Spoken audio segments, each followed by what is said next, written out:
Assalamualaikum warahmatullahi wabarakatuh. Perkenalkan, nama saya Aliza Nurul Hikmah dengan nomor induk mahasiswa 24060193. Di sini saya akan mempresentasikan mengenai pendidikan dan masyarakat serta teori belajarnya. Kita langsung aja masuk ke slide pertama. Di sini poinnya jelas banget ya, kalau pendidikan itu merupakan bagian yang tidak dapat dipisahkan dari masyarakat. Kenapa nggak bisa dipisahkan? Karena keduanya itu punya hubungan timbal balik atau resiprokal yang saling memengaruhi secara dialektis. Nah, kata resiprokal dialektis ini juga kalau dijelasin secara awam artinya hubungan dua arah yang saling ngunci, saling ketergantungan, dan nggak bisa mereka jalan sendiri-sendiri, jadi harus selalu berdampingan. Bisa kita lihat ada dua arah hubungan antara pendidikan dan masyarakat. Yang pertama kan masyarakat memengaruhi pendidikan. Nah, baru yang keduanya pendidikan balik ngebentuk masyarakat. Dari sini kita sadar kalau yang namanya pendidikan itu ternyata nggak hanya berlangsung di sekolah aja, tetapi juga terjadi dalam lingkungan keluarga sama lingkungan masyarakat, tempat kita bersosialisasi gitu setiap hari. Selanjutnya yaitu konsep pendidikan sebagai produk masyarakat. Maksudnya gimana sih? Nah, jadi masyarakat itu menjadi sumber nilai, moral, budaya, dan kebutuhan sosial yang mendasari penyelenggaraan pendidikan. Efeknya itu kurikulum, metode pembelajaran, sama kebijakan pendidikan di sekolah itu bakal selalu bertransformasi buat menyesuaikan perkembangan yang terjadi di masyarakat. Saya mencantumkan 3 contoh konkret di kehidupan nyata. Yang pertama ada muatan lokal bahasa Sunda. Ini itu dibikin bukan tanpa alasan, tapi sebagai upaya pelestarian budaya daerah kita, biar anak-anak muda nggak hilang identitasnya. Terus yang kedua ada digitalisasi pembelajaran. Ini juga dibikin sebagai respons sekolah terhadap perkembangan teknologi di masyarakat yang sekarang serba internet dan gadget. Sekolah terpaksa harus ikutan digital biar murid sama gurunya nggak gaptek. Tiga ini ada pendidikan karakter. Ini dirancang khusus dan disesuaikan dengan norma serta nilai yang berlaku di masyarakat Indonesia yang menjunjung tinggi sopan santun ketimuran. Setelah kita lihat tadi masyarakat nyetir sekolah, sekarang kita balik logikanya di slide ini. Pendidikan sebagai agen rekonstruksi sosial. Kata rekonstruksi sosial ini artinya membangun kembali atau merombak tatanan masyarakat menjadi lebih baik. Jadi, pendidikan itu berfungsi menghasilkan individu yang berpengetahuan, terampil, dan berkarakter. Lewat lulusan-lulusan yang berkualitas inilah, masyarakat akhirnya dapat berkembang menuju kehidupan yang lebih maju dan sejahtera. Saya mencantumkan contohnya ada 4 poin. Yang pertama, meningkatkan kualitas sumber daya manusia atau SDM. Jelas ya, masyarakat yang pintar bikin negaranya maju. Nah, poin kedua ini memutus rantai kemiskinan melalui pendidikan. Ini penting banget. Nah, contohnya itu kalau ada anak dari keluarga yang kurang mampu belajar dengan benar nih, giat. Terus dia dapat keahliannya kan? Nah, terus dia dapat kerja dong. Otomatis ekonomi keluarganya naik dan kemiskinan strukturalnya itu putus di dia. Poin ketiga ini membentuk warga negara yang taat hukum dan bertanggung jawab biar masyarakat kita tertib dan gak barbar. Poin keempat, membutuhkan kesadaran sosial dan kepedulian terhadap lingkungan. Sebenarnya apa sih fungsi dasar sekolah kalau dilihat dari kacamata sosial gitu? Nah, di sini ada 5 fungsi makronya teman-teman. Yang pertama ada fungsi sosialisasi. Tugas sekolah itu menanamkan nilai, norma, dan budaya masyarakat kepada generasi muda biar mereka itu gak liar dan tahu cara hidup berdampingan. Yang kedua itu ada fungsi pelestarian budaya. Untuk melestarikan bahasa, adat istiadat, dan kearifan lokal biar gak punah ditelan zaman atau kegerus tren luar. Yang ketiga ada fungsi mobilitas sosial. Kata mobilitas sosial ini kan artinya perubahan status sosial seseorang ya. Berarti sekolah itu ngasih kesempatan emas buat siapa aja, dari kelas sosial mana aja, buat meningkatkan derajat hidup mereka lewat jalur prestasi. Fungsi selanjutnya yaitu ada fungsi integrasi sosial. Kata integrasi itu artinya pemersatu. Sekolah berfungsi mempersatukan masyarakat yang memiliki latar belakang suku, agama, budaya, atau ekonomi yang beda di dalam satu kelas yang sama. Mereka belajar berteman tanpa memandang perbedaan. Fungsi terakhir yaitu pengembangan SDM. Pengembangan potensi terpendam dari setiap individu agar nantinya mereka menjadi manusia yang produktif dan berkualitas pas terjun ke dunia kerja. Dari fungsi-fungsi tadi, gimana sih peran strategis atau peran nyatanya di lapangan? Peran pertama adalah sebagai agen perubahan sosial. Tugas sekolah di sini adalah membentuk masyarakat yang lebih modern, rasional, alias masuk akal dalam berpikir, dan produktif, serta meningkatkan kesadaran terhadap isu sosial dan lingkungan. Contohnya, anak SD sekarang kan berani negur orang tuanya ya kalau buang sampah sembarangan. Nah, itu tuh mereka karena dapat ilmu dari sekolah. Peran kedua adalah mobilitas sosial dan mengurangi kesenjangan. Sekolah menjadi sarana peningkatan taraf hidup masyarakat dan membuka peluang sukses yang sama melalui jalur pendidikan dan beasiswa, KIP, kuliah, atau sekolah gratis. Nah, peran ketiganya membentuk warga negara yang aktif dengan cara menumbuhkan kesadaran akan hak dan kewajiban kita. sekaligus mendorong partisipasi aktif dalam kehidupan bermasyarakat dan bernegara. Tapi jujur aja teman-teman, di balik peran ideal itu kita punya tantangan kontemporer alias tantangan zaman sekarang yang musingin banget gitu. Pertama ada ketimpangan digital dan akses pendidikan. Kelihatan banget dari perbedaan fasilitas pendidikan antara wilayah perkotaan sama pedesaan, serta keterbatasan akses internet dan teknologi di daerah tertentu, terutama daerah pelosok 3T. Terus tantangan kedua, disrupsi globalisasi. Kata disrupsi ini artinya gangguan yang bikin tatanan lama berubah total. Faktornya adalah arus informasi yang sangat cepat melalui media sosial kayak Instagram atau TikTok, membawa pengaruh budaya luar yang bisa menggeser nilai-nilai lokal asli kita kalau anak-anak kita gak punya filter mental. Efek domino dari globalisasi tadi masuk nih ke tantangan ketiga, yaitu krisis karakter. Tandai dengan menurunnya sikap disiplin, tanggung jawab, dan kepedulian sosial di kalangan anak muda, serta meningkatnya kasus perundungan atau bullying dan penyalahgunaan teknologi di tingkat sekolah dasar yang makin miris ya. Kita gak boleh cuma bisa komplain, solusinya gimana? Yang pertama itu kita harus melakukan pemerataan akses pendidikan di seluruh wilayah biar anak pelosok dapat hak yang sama. Yang kedua, melakukan peningkatan kompetensi dan profesionalisme guru, biar guru-guru kita ini dilatih dan gak gaptek sama teknologi. Tiga, mengajarkan pemanfaatan teknologi secara bijak dalam pembelajaran kepada siswa. Keempat, melakukan penguatan pendidikan karakter langsung di dalam kelas. Yang terakhir, harus ada kolaborasi atau kerjasama antara pihak sekolah, keluarga, dan masyarakat. Tiga pilar ini gak bisa lepas teman-teman, karena sekolah cuma beberapa jam, sisanya kan anak ada di rumah, ada di lingkungan sekitar. Nah, kalau di materi pertama kan tadi kita udah beres ya ngebahas bagian luarnya gitu, yaitu hubungan sekolah dengan masyarakat.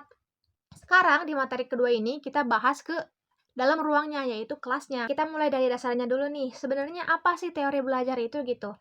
Kan kalau dengar kata teori, kesannya itu kaku sama teoritis banget ya. Tapi nih ya, gampangnya, teori belajar itu adalah sekumpulan konsep dan prinsip ilmiah yang menjelaskan gimana sih cara manusia itu memperoleh, mengolah, dan mengubah pengetahuan, keterampilan, sampai sikap mereka lewat pengalaman belajar. Itu kayak kompas atau peta yang ngasih tahu jalan gimana otak manusia itu memproses hal baru. Terus buat apa kita capek-capek mempelajari ini? Kita sebagai calon guru, fungsi teori belajar ini krusial banget teman-teman. Pertama, sebagai pedoman dalam merancang pembelajaran. Biar pas kita masuk kelas, kita gak bingung mau ngapain dan punya struktur mengajar yang benar. Kedua, sebagai dasar ilmiah dalam memilih metode dan strategi pembelajaran. Jadi, kita memilih metode itu ada alasan ilmiahnya. Tiga, membantu kita memahami karakteristik atau sifat bawaan peserta didik yang pastinya berbeda-beda ya. Nah, ujung-ujungnya tentu buat meningkatkan efektivitas proses belajar mengajar, biar kelas kita itu hidup, produktif, dan anaknya itu nggak pelangap-pelongo gitu, apalagi sampai ketiduran. Tapi sebelum kita masuk ke teori-teorinya, kita harus sepakat dulu nih, kalau yang namanya belajar itu gak instan. Sukses atau tidaknya anak menyerap ilmu dipengaruhi oleh banyak faktor yang tabrakan di dalam diri mereka sendiri. Kita bedah dulu dari faktor dalam diri si anak, yaitu faktor internal atau faktor psikologis. Pertama itu ada kondisi fisik. Ini jelas banget ya, mencakup kesehatan jasmani, kecukupan gizi, dan fungsi panca indera. Bayangin ada anak SD yang matanya minus, tapi dia duduknya di paling belakang. Pasti mereka kan nggak bakal fokus ya buat belajar. Kedua ada inteligensi, yaitu kemampuan berpikir dasar dan memecahkan masalah yang dibawa anak sejak lahir. Sekarang kita geser ke faktor psikologis atau mental emosional anak. Yang pertama motivasi dan minat. Bicara soal dorongan belajar dari dalam dan luar diri anak, serta beberapa besar ketertarikan mereka terhadap materi tertentu. Kalau anaknya dari awal udah gak minat sama angka, pas jam matematika pasti dia bakal males-malesan. Yang kedua, atensi dan memori. Atensi itu bahasa sehari-harinya perhatian atau fokus. Ini tentang kemampuan siswa dalam memusatkan perhatian pas kita lagi menjelaskan materi. Sedangkan memori itu kemampuan otaknya dalam menyimpan informasi atau encoding dan mengingat kembali informasi yang disebut retrieval. Tiga, emosi dan kesiapan. Kita harus paham kalau kondisi emosional yang positif atau hati yang bahagia itu mendukung banget proses belajar. Begitupun sebaliknya, rasa cemas dan takut itu justru bisa menghambat pembelajaran. Secara biologis, kalau anak merasa tertekan, takut dimarahin, atau cemas, otak mereka bakal otomatis defensif dan mengunci diri dari informasi baru. Makanya, bikin murid happy itu wajib hukumnya buat guru. Sekarang kita lihat faktor yang datang dari luar diri mereka. Di faktor eksternal ini lingkungannya ada banyak nih. Yang pertama, lingkungan keluarga. Ini madrasah pertama anak. Ngaruh banget dari pola asuh orang tua di rumah. Apakah tipenya cuek atau perhatian, dan seberapa besar dukungan belajar di rumah lewat fasilitas yang dikasih. Selanjutnya ada lingkungan sekolah. Ini mencakup kompetensi atau keahlian mengajar guru, hubungan dengan teman sebaya. Apakah circle temannya ini sehat atau toksik? Terus gimana nih budaya sekolah tersebut? Ketiga yaitu lingkungan masyarakat. Pengaruh dari pergaulan dan lingkungan sosial tempat anak main di sore hari setelah pulang sekolah. Akhir itu lingkungan fisik. Ini maksudnya Fisik kelasnya ya teman-teman, mulai dari kondisi ruang kelas yang gerah atau adem, terus terang atau gelap, sampai ketersediaan sarana prasarana belajar. Sekarang kita lihat pendekatan belajarnya. Ada yang namanya surface approach atau menghafal. Nah, surface ini artinya permukaan. Jadi, anak cuma baca sekilas dan menghafal kata per kata demi dapat nilai pas ujian besok. Tapi minusnya, 2 hari habis ujian, ilmunya itu langsung nguap gitu, lupa. Nah, terus kebalikannya nih, ada deep approach atau memahami. Ini pendekatan mendalam di mana anak mencari makna dan esensi dari konsep materi biar ilmunya nempel buat jangka panjang. Terakhir, pilihan gaya belajarnya. Apakah siswa tersebut itu tipe yang suka belajar mandiri, sendirian di kamar, atau belajar kolaboratif alias kerja kelompok bareng teman-temannya? Sekarang kita masuk ke menu utamanya, yaitu membedah 4 mazhab teori belajar. Kita mulai dari kakek moyangnya teori belajar dulu nih, namanya teori behaviorisme. Nah, kata dasar teori ini yaitu behavior, yang artinya perilaku. Jadi, teori ini cuma fokus pada perubahan perilaku yang dapat diamati langsung oleh mata kita nih di depan kita. Kaum ini tuh nggak peduli anak itu pusing, mumet, atau mikirin apa di dalam otaknya. Karena bagi mereka, isi otak itu nggak bisa dilihat langsung. Yang penting kelakuannya berubah aja di depan mata kita. Tokoh-tokoh kuncinya itu ada Ivan, Edward, sama Skinner. Ada 4 konsep utamanya. Yang pertama ada stimulus. Ini umpan, rangsangan, atau pancingan yang dikasih sama guru.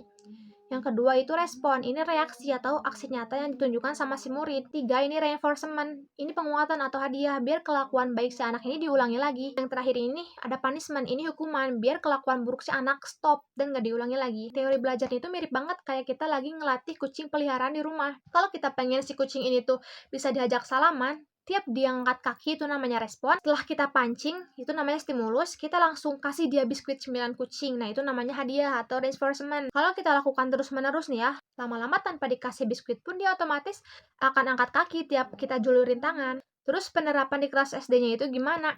Sering banget kita temuin. Contohnya dalam bentuk latihan berulang-ulang atau drill. Biar refleks anak itu terlatih. Kayak hafalan dasar, perkalian 1 sampai perkalian 10. Atau pemberian penghargaan langsung berupa pujian. Bisa juga pemberian poin atau bintang di buku tugas siswa gitu. Itu bagus buat membentuk kedisiplinan dasar. Tapi kelemahannya, anak jadi gak kreatif. Karena mereka itu baru mau gerak kalau ada umpannya gitu. Kalau ada hadiahnya aja. Teori yang kedua adalah teori kognitivisme. Nah, teori ini tuh lahir karena protes keras sama teori behaviorisme. Kata kaum kognitif, manusia itu punya akal, punya pikiran, bukan robot atau hewan yang cuma gerak kalau dikasih umpan. Terus manusia punya otak yang aktif buat ngolah informasi.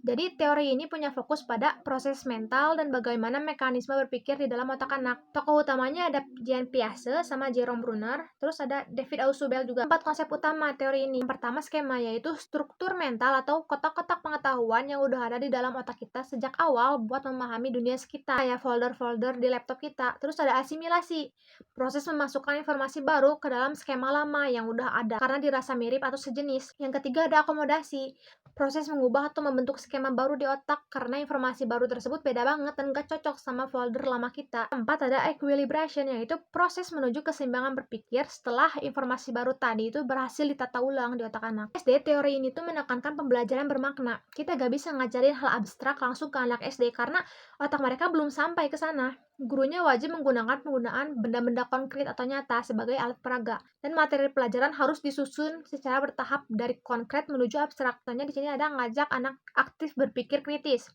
dengan cara mengelompokkan gambar hewan berdasarkan jenis makanannya. Jadi kita kasih lihat dulu nih gambar-gambar nyatanya. Baru mereka belajar mengklasifikasikan konsepnya. Teori ketiga ini adalah teori konstruktivisme. Dasarnya yaitu konstruk, artinya membangun. Jadi fokus pada teori ini adalah bagaimana siswa membangun pengetahuan mereka sendiri secara aktif melalui pengalaman langsung. Tokoh utamanya ada Piaget untuk ranah konstruktivisme individu, Vygotsky untuk ranah konstruktivisme sosial. Konsep utamanya tegas menyatakan kalau pengetahuan itu harus dibangun sendiri oleh peserta didik melalui pengalaman dan interaksi sosial mereka, bukan disuapin mentah-mentah nih sama guru. Nah, Vygotsky ini ngenalin 2 istilah legendaris. Yang pertama ada Zone of Proximal Development atau ZPD, yaitu area kemampuan anak yang sebenarnya hampir bisa nyelesain tugas sendiri, tapi masih butuh sedikit bimbingan orang lain buat benar-benar bisa mencapai target itu. Terus ada scaffolding, yaitu bantuan bimbingan bertahap dari guru atau teman yang lebih ahli di area GPD tadi.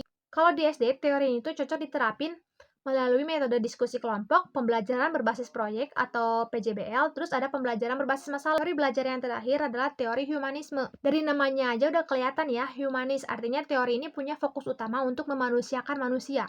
Tokoh terkenalnya itu ada Abraham sama Carl Rogers. Konsep utamanya adalah belajar bertujuan untuk mengembangkan potensi diri dan mencapai aktualisasi diri, yaitu titik tertinggi di mana anak paham bakat terbaik mereka, punya kepercayaan diri, dan merasa dihargai sebagai manusia seutuhnya. Di sini, proses belajar wajib berpusat pada siswa atau student center, dengan guru bertindak sebagai fasilitator yang penuh empati dan ramah anak. Nah, Maslow itu terkenal banget sama teori hierarki kebutuhan yang ada 5 tingkatannya. Kebutuhan dasar paling bawah seperti kebutuhan fisiologis, makan atau minum, dan rasa aman, bebas dari bahaya atau ketakutan harus terpenuhi dulu nih sebelum anak bisa mengejar kebutuhan kasih sayang, penghargaan, dan aktualisasi diri belajar yang ada di atasnya. Gimana anak bisa kreatif dan aktif di kelas kalau tiap hari dia ketakutan dan cemas karena jadi korban bullying atau perundungan teman-temannya? Itu kebutuhan rasa amannya terganggu. Jadi gak usah maksa anak pinter kalau kebutuhan dasarnya aja belum beres. Jadi terapinya melalui disiplin positif tanpa kekerasan. Gak ada lagi cerita guru bentak-bentak, permalukan murid, atau main fisik. Sekian presentasi dari saya. Mohon maaf apabila terdapat kesalahan. Wassalamualaikum warahmatullahi wabarakatuh.